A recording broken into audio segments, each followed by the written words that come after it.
a former Mrs. Universe New Zealand first runner-up, a fashion designer, someone who's introduced African drummers, African dancing, and African food to us. Rosemary is from Zimbabwe, and she's going to be making sadza with African sausage and vegetables. Welcome to another episode of Home Chefs on Sevenz TV. Now let's get to go and meet Rosemary. Hi Rosemary, it's great to have you on the show, and we're really looking forward to see how you're going to make the dish.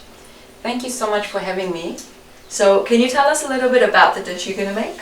Yeah, sure. So today I'm making dishes from South Africa, and it's mainly kale, sausages, and also what we call sadza. Other countries have a different name for it, but in our country we call it sadza. So can you tell us about the ingredients that's in front of us right now? Sure. So I just have a bit of kale and some onions and tomato gravy at this stage, and I'll introduce a little bit more later. Ready. Hi guys, let's get cooking. So the first meal I'm going to do now is just to cook the kale, and I'll start off with just a bit of cooking oil in the pan. A wee bit. And I've got some onions and garlic in here. I don't use much, just a little. Just going to fry these a bit until they're a bit golden brown. Once that's nice and crispy golden brown, you can add your kale.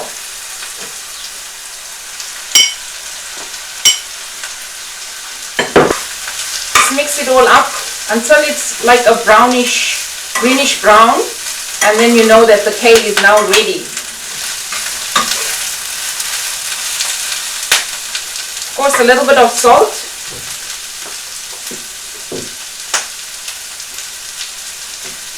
Once you find the kale is nice and green and it's looking a little bit golden, you can add a bit of tomatoes. So a teaspoon or so of tomatoes. Okay.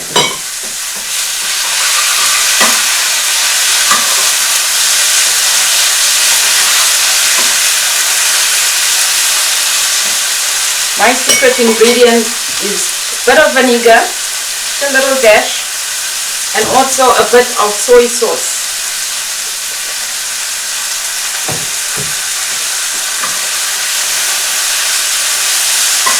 And now you have muriwo. It's an African dish from Zimbabwe, and this is how we make it in Zimbabwe. But I know other countries make it differently, but this is our muriwo. Now making the second dish, and this is our boerewors sausage. Boerewors sausage is very common in South Africa, and it's got amazing flavors. I've already put a bit of cooking oil in there. That's all you need, just a little, so that it doesn't burn at the bottom.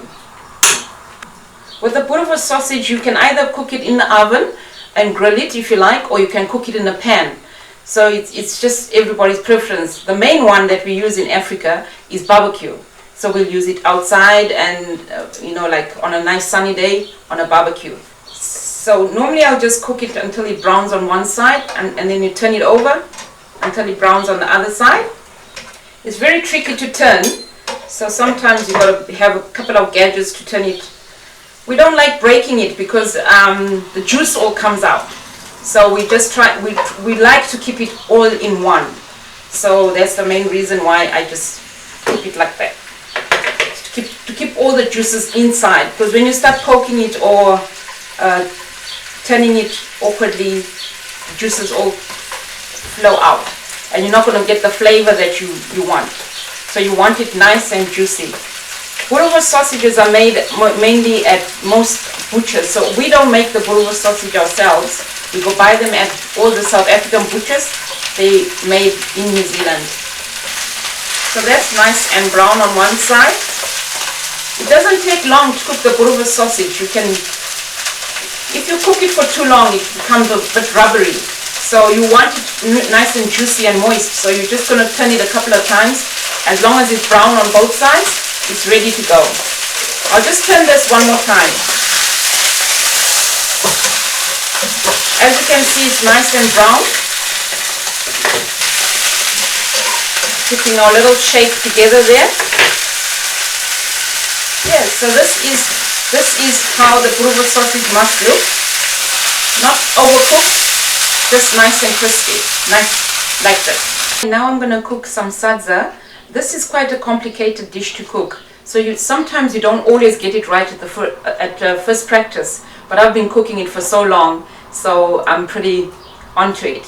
So the first thing we have to do is put a bit of maize. So I would put a couple of cups, just a little cups like that, some cold water. So you got to make a paste first, a little paste, like when you make custard or some jellies and stuff, you make like a little paste first. Once you've made your paste, then you add the hot water. Put on my stove. You add the hot water. It's got to be boiling hot, really hot. Just turn it a little. So the main reason why we keep stirring it is because we don't want it to get lumpy. What you want is a really consistent, smooth sadza. So a lot of people in different countries call sadza with different names. I know a couple which is like ugali, is from Tanzania. Fufu is, I think, Nigerian. And South Africa will say pap. So every country has this corn, white corn meal, but they call it under a different name. So I have to keep stirring this until it comes to a boil. Once it comes to a boil, I'll put the lid on, and it's got to boil. We try and keep it for at least 5 minutes boiling or 10 minutes. If you don't boil it long enough, you're going to get what we call mbodza. So the mbodza means that you're not going to get a nice tasty sadza. So it's going to come up with not a nice consistency in your mouth. So that's why we need to get it stirring. So I've got mine coming to a boil now. The sadza is very hot, so sometimes once it starts boiling, it can squirt in your face. So please be careful. You have to close it straight away. Now we're going to leave this for a while. I'll leave it for 5 minutes, and I'll come back to it, and then we'll continue stirring it up. Hello, hi. So what dish are we making right now? So this is the sadza that I was talking about. So this is very common in the African countries. It's our stable diet. Oh, okay. So we use it for porridge in the morning, and we can have it for sadza for a meal in the evenings. So it's kind of like a porridge consistency. Yes, it is. Yes. Okay. So when we make the porridge, you can either mix peanut butter in it. Okay. You can mix butter and sour milk.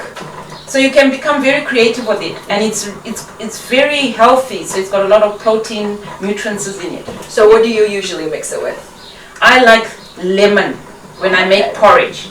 I'll squeeze a bit of lemon, and I'll enjoy it like that. But if I'm having a meal in the evening, oh yes, you have to have the boerewors, and you have to have the kale. The kale. Yes. Nice. With the tomato gravy if you got time to make it. Yeah. And is this like a special kind of maize, or? Yes, it is.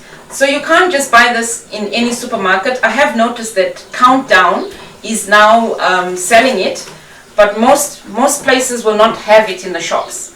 So you'll be buying it from the South African shops. There's quite a few now. There's some in Howick, Botany, and some in Pukekohe. So it's just a matter of shopping around, but it's not easy to find sometimes. Okay. Yeah.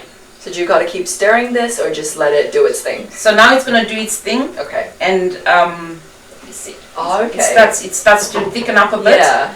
I will leave it for another couple of minutes, and then I'll come back and we say bonda, which means you're gonna stir it harder. Oh, okay. Yeah. So I'll come back to it soon. Perfect. Well, I can't wait. Yeah. So I'm ready to add some more mealie meal to it. I'm just gonna turn down the stove just a wee bit because it's really hot, and I don't want it to come into my face. So what I do is I normally just slant it a little to protect my face because it's really hot. And then you just add a little at a time of the mealie meal, and then you mix it again. Yeah. So you mix it. Now what you want is to thicken it up so it looks like a nice thick mashed potato that's nice and creamy. It does actually. It looks very smooth. Smooth. So you see, no lumps. Yeah. That's what you want. And then I'll add a little bit more. Sorry, making a mess there, but. So a lot of people sometimes like the sadza very hard. The males mainly. So, your dad will say, because sadza rakaoma, you know, then you know you got to make the sadza really hard for him.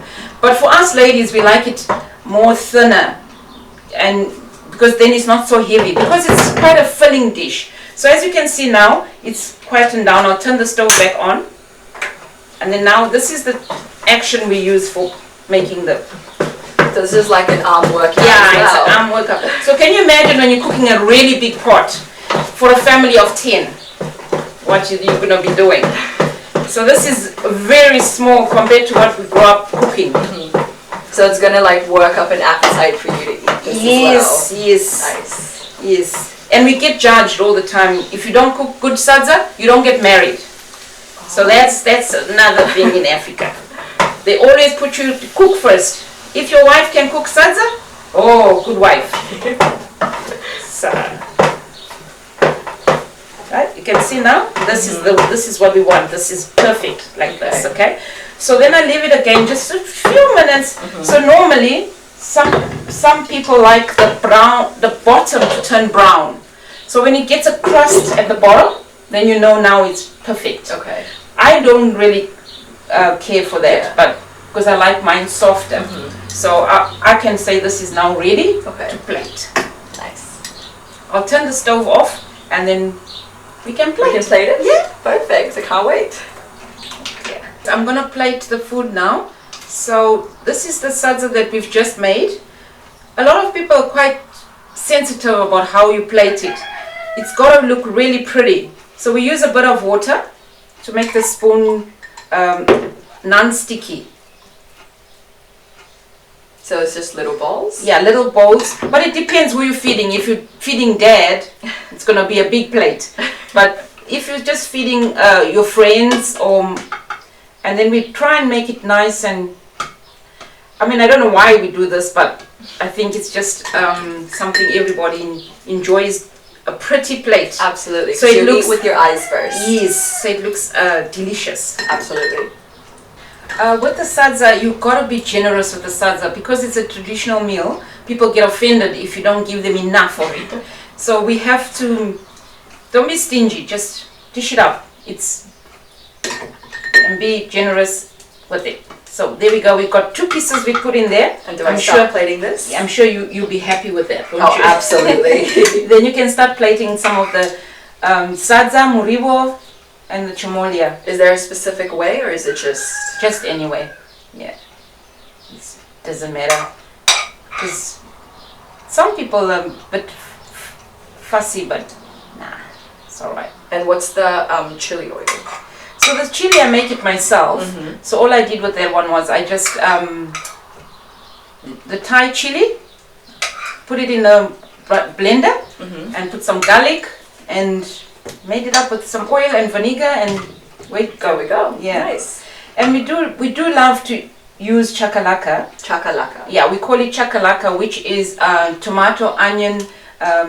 You can use anything else you want to throw in. Sometimes people use pepsicum, coriander. Okay. So you can mix it up whichever way you want. And some people throw chilies in there, but I always like my chili on the middle. So you can also plate up some chakalaka in the corner here if you like. Perfect. Yeah. Let's do that. Here we go. Yeah. Oh, that looks really pretty, and Pretty. it smells good as well. Yeah.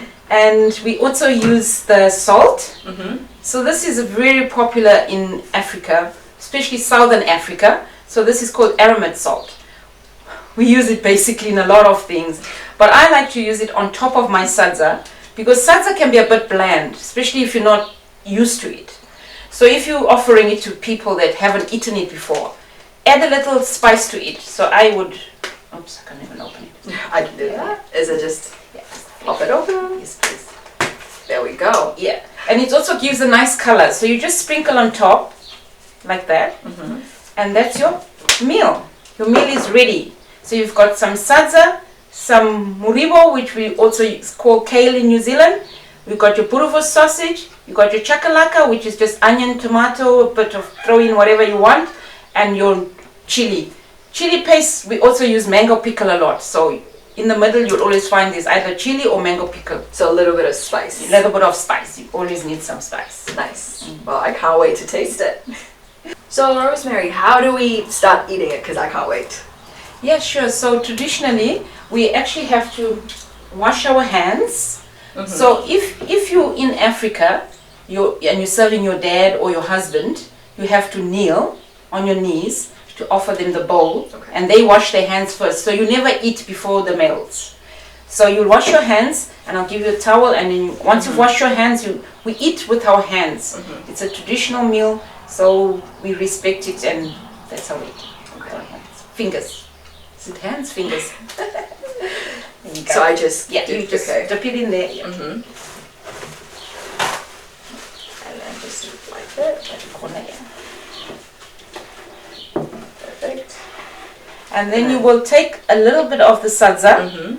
Then you get a little bit of the vegetable. And that's what you put in your mouth first, if that's what you feel like. Yeah, it's like eating spaghetti. This is really good. It's really smooth as well. Yes, yes. And you can take some more sadza, and you can take some chakalaka. Ooh, that's hot. Yes, it is very hot. Sorry, I That's should have okay. warned you on that one. Yeah. And sometimes, as I say, the chili will be in the chakalaka on some occasions. This time I didn't put it in there, so you would actually want to dip some in there if you wanted.